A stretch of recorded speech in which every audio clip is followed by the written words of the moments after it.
ওই কার্ড উনি ব্যবহার করতে পারবেন। এটা বলেন না মহিলাদেরকে মেসেজ দিচ্ছেন, না দিলে কাল পরশুর মধ্যে পৌঁছাই দেন। কোন সরকার বাংলাদেশে এটা করে নাই।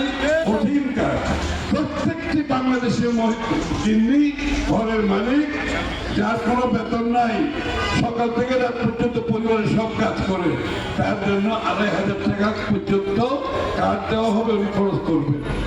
জামাইয়ের দাম ভর্তি ফকট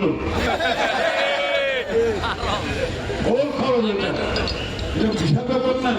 এটা সবাইকে জানাতে হবে তো, বলতে হবে তো, জানতে হবে তো। খালি ব্যস্ত টিকিট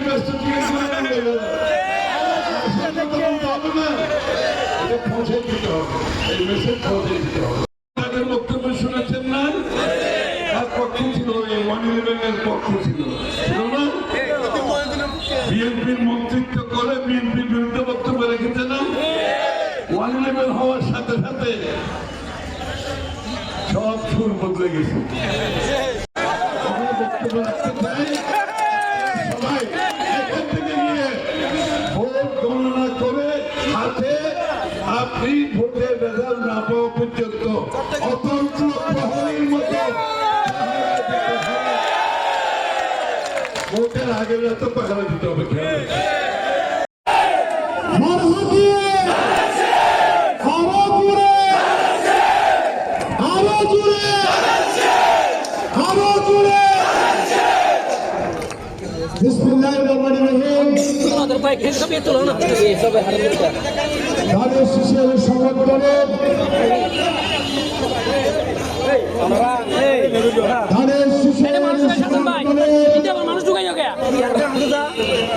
উপস্থিত আজকের প্রধান অতিথি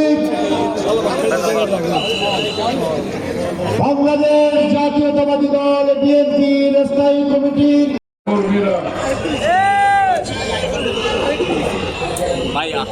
হয়েছে।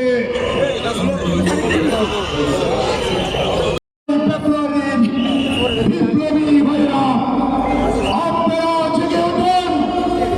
যেই অন্যায় অত্যাচার সাতকানিয়ার আগারায় হয়েছে, যে সন্ত্রাসীর অভয়ারণ্য গড়ে তোলা হয়েছে, যেভাবে আমার প্রিয় সাতকানিয়ার আগারাকে কত বিক্ষিপ্ত করেছে, ভালো থাকুন, মাটি থাকুন, পাহাড় কেটে সন্ত্রাসীরা যেভাবে এই জনপদের মানুষকে অস্ত্রের ভয় দেখিয়ে সন্ত্রাসীর মাধ্যমে সন্ত্রাসের জনপদ হিসেবে গড়ে তুলেছে, তার বিরুদ্ধে ভোট বিপ্লব হবে।